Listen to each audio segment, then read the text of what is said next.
When ex-McLaren boss Andreas Seidl starts as Sauber CEO in January, his first priority will be hiring a new F1 team principal. Seidl probably won't be short of things on his to-do list, but we have a suggestion that in our humble opinion should be very high on it, trying to recruit Lando Norris for Audi's F1 works team. The Sauber-Audi project is arguably the biggest winner from F1's recent team boss silly season after poaching Seidl, and if it can swoop for another massive McLaren asset in the coming years, then the new 2026 works team will be a very formidable setup. We'll get into all of that in this video, so have your say in the comments, and if you like what you see, then leave us with a like, subscribe, and turn on the notifications bell. Seidl has left McLaren to make a move that will ultimately see him head the Audi F1 program that Sauber is officially referred to as the strategic partner for. As Sauber CEO, he is expected to oversee Audi's 2026 F1 project, car, engine, drivers, the lot. Audi has grand F1 ambitions and immense potential. To achieve both, it needs a top-line driver, and Norris is a great fit for that. Modern F1 rewards teams that build themselves around a driver. These franchise drivers exist everywhere: Max Verstappen at Red Bull, Charles Leclerc at Ferrari, Lewis Hamilton and eventually George Russell at Mercedes, and Norris is meant to be that for McLaren. Audi will need the same to lead this project, which means identifying options now because a lot of the younger drivers are on extremely long-term deals. Verstappen's runs to 2028 for example, and Leclerc's and Norris's to 2025. That's a long way ahead for teams on the current grid to think about, but it means these drivers will be on the market right as Audi enters F1. Of course, every mega driver should be considered. Seidl and Audi would be foolish not to consider Verstappen, for example. Contracts are there to be broken, after all. But Norris is a perfect and realistic target given his circumstances. A contract that's expiring, stock that's only rising, and ultimately a question mark over what McLaren can achieve. We think he should be top of Audi's shortlist, and Seidl's imminent arrival only strengthens that case. Seidl was one of the main reasons that many, including Norris, have had faith in the McLaren project, and why Norris was so keen to commit to that team for so long. They have a good relationship, and Seidl rates Norris extremely highly, viewing him as one of the best drivers in F1.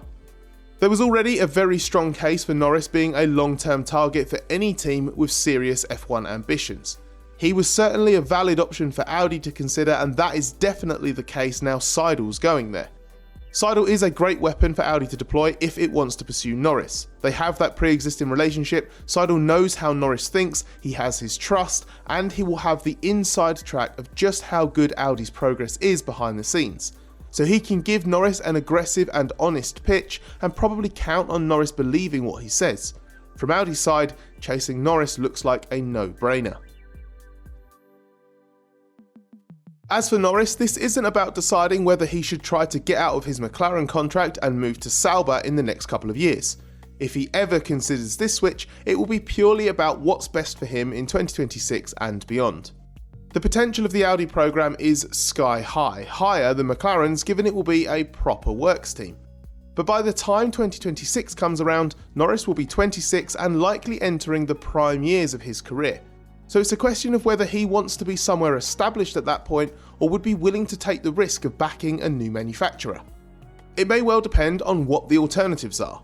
If it's McLaren or Audi, for example, and McLaren has failed to deliver on its potential by then the appeal of moving elsewhere will be greater. If other teams are in the mix, like Mercedes or Red Bull being the most obvious candidates, then Audi only represents a bigger gamble. First, we need to see if Norris has any desire to move. He can afford to keep his faith in McLaren in the short term, but has made no secret of the fact it is frustrating at times to be driving better than ever and have to put up with a car that was actually worse in 2022 than 2021. Norris got a taste of semi-regular podiums and even being able to fight for a couple of poles in 2021, so the step back was painful. He is willing to wait to see if the much vaunted infrastructure projects of the new wind tunnel and simulator pay off with the 2024 and 2025 McLarens. It may be that McLaren makes enough progress for Norris to remain committed, or perhaps the comfort of remaining loyal will trump the risks associated with ambitious moves elsewhere. But F1 has tended to reward drivers who've been proactive and clever with their career choices and moved at the right time. Hamilton is the model example. Coincidentally, he also had to leave McLaren after a long-running affiliation. Norris's loyalty up to now has been admirable, but his patience may soon be tested. And while he's been keen to repay McLaren's faith in him with a couple of extensions in recent years, and has talked about the comfort and security that comes with locking down a seat in F1 long term, he would be foolish to sign any new deal in the next couple of seasons. As one of F1's best performing drivers, he should command most of the seats going when it comes to negotiating his next contract. So Norris doesn't need to worry about security. If there's a sniff of free agency about him, he'll be fighting teams off with a stick. Seidl and Audi should just do all they can to make sure they're at least in the mix for his signature. Beyond us musing about whether Seidl's past connection to Norris could make for a McLaren reunion in a few years' time, it's worth understanding why Seidl joining the Audi project enhances its credentials so much. He's an excellent choice to lead Audi's works team and deliver on its ambitions, and his credentials come from a unique set of skills and experience. Seidl started his motorsport career as an engineer, and his first experience of F1 actually came with Sauber when it was BMW's works team. He's grown well beyond just an engineer since then though, and now has a proven track record as an out-and-out team leader. Seidl was well respected at McLaren because team members didn't see him as a detached corporate figure, but someone who genuinely gets it. At the same time, he's got intimate knowledge of how to deal with German corporate entities.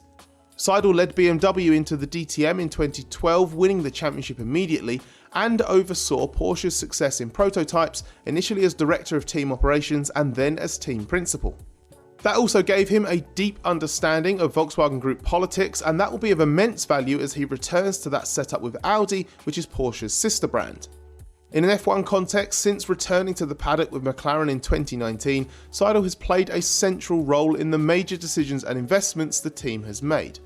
And while you might look at McLaren and argue its trajectory is a negative one, given it has slid from 3rd in the championship in 2020 down to 5th in 2022, moves like convincing the board to invest in a new wind tunnel and simulator were made with 2024 and beyond in mind. That's how long it takes to turn around an F1 team and have any chance of getting it to the front, so Seidl grasps the need for long-term planning and realistic timelines.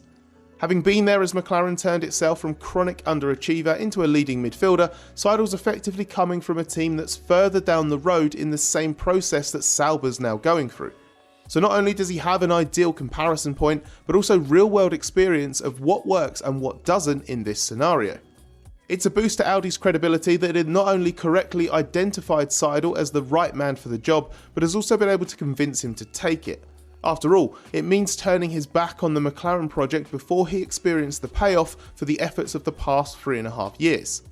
Seidl was the ideal candidate for the role and the perfect fit, so recruiting him is a significant step in the right direction to deliver on Audi's grand F1 ambitions. And when it comes to working out the drivers that tick those boxes as well, Seidl can always come back to this video if he needs some inspiration.